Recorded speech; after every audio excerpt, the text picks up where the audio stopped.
Assalamualaikum everyone, how are you all? I hope you all are fine and fit. I am also fine and fit. Welcome back to today's videos.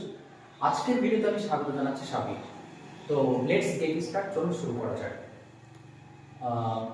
আজকে আপনাদেরকে আমি শেখাতে চাই কিভাবে affirmative সেন্টেন্সে তিন প্রকার টেন্সে অ্যাফার্মেটিভ সেন্টেন্স মেক করা যায়। তো অ্যাফার্মেটিভ মানে হচ্ছে হ্যাবোধক বাক্য। অ্যাফার্মেটিভ আমরা অলরেডি শিখেছি অ্যাফার্মেটিভ বা নেগেটিভ, বাট আজকে একটু ডিটেলস ভালোভাবে শিখবেন যে অ্যাফার্মেটিভে বিভাগ ইউজ করে। বিভাগ মিন্স হচ্ছে am, is, are, was, were. বিভাগ হচ্ছে কটা? Am, is, are, was, were. তো এই এম, ইজ, আর প্রেজেন্টে কে কে বসবে এই বিভাগগুলো, পাস্টে কে কে বসবে এবং ফিউচারে কি বসবে। ফিউচারে অ্যাকচুয়ালি উইল বি বসে। তো আপনি যদি শিখতে চান, if you want to learn something, আপনি যদি কিছু শিখতে চান, you have to do your duties regularly. তাহলে আপনাকে আপনার দায়িত্বগুলো খুব ভালো করে পালন করতে হবে। সো আপনাকে হেজিটেট করলে বা বিরক্ত বোধ হলে হবে না। আপনি একটা জিনিস শিখবেন, একটা ভালো কিছু পাবেন, একটা ভালো জব পাবেন। সো আজকে এটা ভালো লাগছে না, ছেড়ে দেবে এরকমটা না। তো ভিডিওগুলো না টেনে প্রথম থেকে দেখুন, সিরিয়াল বাই সিরিয়াল ভিডিও পাবেন, ইনশাআল্লাহ আপনি শিখতে পারবেন। তো চলুন প্রথমে প্রেজেন্ট ফর্মে লিখেছি I am a teacher. I am a teacher অর্থাৎ আমি একজন শিক্ষক। তাহলে যিনি টিচ করেন তাকে টিচার বলা হয়। আই এম এ টিচার, আমি একজন শিক্ষক। আপনি টিচার চেঞ্জ করে, এই টিচারটা চেঞ্জ করে এই জায়গাটায় আপনি এখানে ড্রাইভার দিতে পারেন। I M A driver, I M a visitor, I M a doctor, I M a pilot, I M a professor, যে কোনো একটা এখানে ইউজ করতে পারেন। তাহলে আই এম এ ডক্টর, আমি একজন চিকিৎসক। আই এম এ পাইলট, আমি একজন pilot. I M a professor, আমি একজন লেকচারার বা প্রফেসর। পাস্ট টেন্সে সেটা বদলে কি হয়ে যাবে, এখানে অ্যাম ছিল, কিচ্ছু চেঞ্জ করতে হবে না, জাস্ট অ্যাম এর জায়গায় ওয়াজ দিলেই সেটা পাস্ট টেন্স হয়ে গেল, অতীত হয়ে গেল। আই ওয়াজ এ টিচার, আমি একজন শিক্ষক ছিলাম। তাহলে আমি হব কোনো কিছু, হওয়া বোঝাতে আমরা বিভাগ বসাই, শুধুমাত্র বি বসালে হওয়া হয়ে যায়। হব বললে তখন উইল বি হবে। আই উইল বি, আমি হব। আই উইল বি টিচার, আমি একজন শিক্ষক হব। আই উইল বি নার্স, আমি একজন নার্স হব। I will be a pilot, তাহলে আমি একজন পাইলট হয়ে যাব। নেক্সট লাইনে চলে আসলাম। আয়ের পরিবর্তে দেখুন আমরা সবাই এখানে যতজন আছেন বা ওয়ার্ড সব, এই সবাই বোঝাতে আমরা জানি উই মানে হচ্ছে আমরা। উই আর হ্যাপি, আমরা খুশি বা আমরা সুখী বা আমরা আনন্দিত বলতে পারি।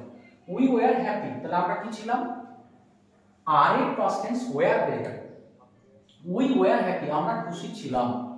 উই ওয়ার হ্যাপি, আমরা সুখী ছিলাম। উই উইল বি হ্যাপি, আমরা সুখী হব। উই উইল বি হ্যাপি, আমরা খুশি হব। নেক্সট লাইনে দেখুন ইউ। এই উই এর জায়গায় আপনি যদি সাবজেক্ট ইউ করে দেন, তাহলে সেক্ষেত্রে ইউ এর পরে আর বসবে। ইউটা সিঙ্গুলারও হয়, ইউ প্লুরালও হয়। ইউ যদি সিঙ্গুলার হয় মানে হবে তুমি, ইউ যদি প্লুরাল হয় সেক্ষেত্রে মানে হয়ে যাবে তোমরা। তো ইউ আর অনেস্ট, তুমি সৎ। ইউ আর অনেস্ট প্লুরাল করলে হবে তোমরা সৎ। ইউ ওয়ার অনেস্ট, তোমরা সৎ ছিলে। এটা বহুবচন যদি করেন ইউটাকে, তাহলে সেক্ষেত্রে আপনি মানেটা এভাবে বলবেন তোমরা সৎ ছিলে। ইউ উইল বি অনেস্ট, তুমি সৎ হবে। ইউ উইল বি অনেস্ট, তোমরা সৎ হবে। ইউ সিঙ্গুলার অর্থে, ইউ প্লুরাল অর্থে। নেক্সট আমি যেটা করেছি, এখানে একটা প্রনাউন নিয়েছি, সেটা হচ্ছে হি।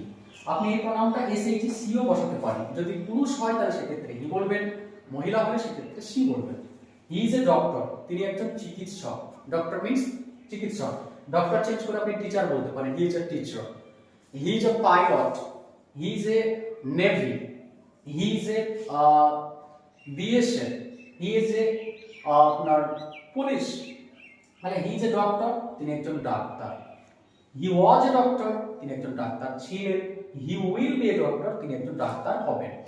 পরের লাইনে দেখুন রাহুল, এখানে সাবজেক্ট আমি চেঞ্জ করে দিচ্ছি নাউন। নাউন কাকে বলে বা কোনগুলো নাউন? আমরা পৃথিবীতে অর্থাৎ নয়নে যাহাই দেখি তাহাই না, চোখে আমরা যা দেখতে পাই সেগুলো প্রত্যেকটা দেখুন কোনো না কোনো নাম আছে। সো ওইগুলোই হচ্ছে noun. Rahul is a clever boy, Rahul একজন চালাক ছিল। রাহুল, তাহলে এখানে প্রেজেন্ট টেন্স রাহুল যেহেতু একা আছে, সুতরাং এখানে ইজ হয়েছে। পাস্ট টেন্স আমরা চেঞ্জ হয়ে ওয়াজ হয়ে যাবে। রাহুল ওয়াজ এ ক্লেভার বয়, রাহুল একজন চালাক ছেলে ছিল। ফিউচারে কি হবে তাহলে বলুন দেখি? Rahul will be a clever boy, Rahul একজন চালাক ছেলে হবে। My mother is a homemaker. Next আছে কি? My mother is a homemaker, অর্থাৎ আমার মা একজন হোম মেকার বা আমার মা একজন গৃহকর্ত্রী। My mother was a homemaker, আমার মা একজন হোম মেকার ছিলেন। My mother will be a homemaker, আমার মা একজন হোম মেকার হবেন। এখানে মাই মাদার হোম মেকারের জায়গায় কারো মা হতে পারে নার্স, কারো হতে পারে টেইলর, কারো হতে পারে টিচার, কারো হতে পারে ডক্টর। যার যেটা হবে সেটা আপনি এখানে চেঞ্জ করে বারবার করবেন। একটা সেন্টেন্স দেখে আরো 5টা করে সেন্টেন্স মেক করে প্রতিদিন পড়ুন, অলসতা না করে, দেখবেন ইনশাআল্লাহ আপনি পারবেন। My friend is a driver, my friend is a driver, আমার বন্ধু একজন ড্রাইভার। ড্রাইভারের বাংলা কি? চালক। My friend was A driver, আমার বন্ধু একজন চালক ছিল বা আমার বন্ধু একজন ড্রাইভার ছিল। My friend will be a driver, আমার বন্ধু একজন ড্রাইভার হবে। তাহলে হবে বলতে কি? Will be. পরের লাইনে আছে আরেকজন ব্যক্তিকে দিয়ে, Sajib is a student, Sajib is a student, Sajib একজন ছাত্র। আপনি একটু নাম চেঞ্জ করতে পারেন, এখানে রাম হতে পারে, শ্যাম হতে পারে, যদু বা আব্দুল্লাহ হতে পারে, যে কেউ হতে পারে। সজীব ওয়াজ এ স্টুডেন্ট, সজীব একজন ছাত্র ছিল, সজীব উইল বি স্টুডেন্ট, সজীব একজন ছাত্র হবে। তো এইভাবে আপনি বাড়িতে খাতায় একটা লিখবেন এবং এটাকে বারবার করবেন। ভিডিওটা দেখবেন, প্রথমে লিসেনিং করবেন, তারপর রিডিং করবেন, তারপর রাইটিং করবেন, তারপর নিজে নিজে আপনি বলবেন। অফকোর্স আপনি পারবেন। আপনি যদি শিখতে চান তাহলে আপনাকে এই প্রক্রিয়ার মধ্যেই যেতে হবে। আপনার একটা ইংরেজি সেন্টেন্স জানেন যে laziness is bar to success, অর্থাৎ অলসতা হলো সফলতার বাধা। তো আপনি যদি অলস হন তাহলে অবশ্যই শিখতে পারবেন না। সো আজকে পর্যন্ত সবাই ভালো থাকবেন, সুস্থ থাকবেন, আর অবশ্যই লাইক ও সাবস্ক্রাইব করে দিতে ভুলবেন না, যাতে আমি নেক্সট ভিডিওটা আবার তৈরি করতে পারি। থ্যাংক ইউ, বাবা।